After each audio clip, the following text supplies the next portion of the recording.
I have returned to this New Hampshire gestating site, and before I set up this camera, I poked around a little bit, and sure enough, she has given birth. The female in question I initially encountered back in late spring as she was migrating from this tiny population's wintering den to a cluster of basking rocks she would utilize as a gestating site.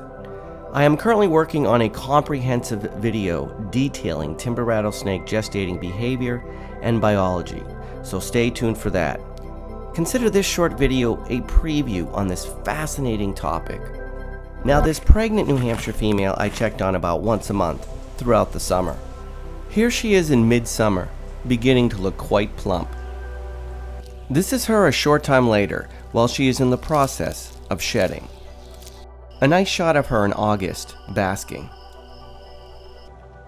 In mid-September, on a cool, wet day, I found her tucked deep under one of the basking rocks, attempting to stay dry.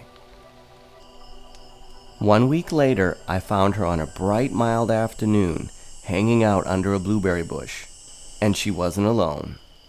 As you can see, one of the newborns was literally sitting on top of her, while the rest of the litter was nearby.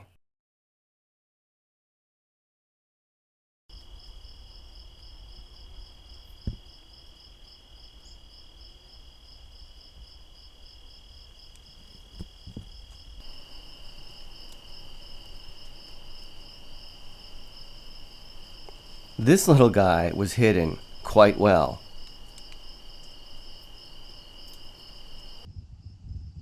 While these next two babies were quite exposed. My favorite photograph of the day was the baby that was resting peacefully on Mom. New Hampshire is my home state. I grew up in New Hampshire most of my life, went to the University of New Hampshire, and for me the New Hampshire timber rattlesnake always seemed like a myth. I cannot stress how rare, how much of a natural miracle this really is. The New Hampshire timber rattlesnake is probably, if not the most endangered state animal in this country. And to find one female that has given birth, and remember, females only give birth every 2 or 3 years. There are only a few females in the whole state could be pregnant. Her litter, which seems to be around 6 or 7 babies, represents, even if only temporary, a huge increase, as precarious as that sounds, a huge increase in the New Hampshire population.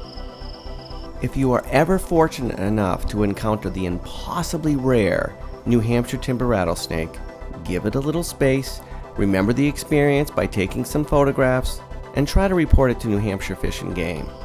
Oh, and if you decide to post any images on social media, please be as vague as possible about where you found the snake.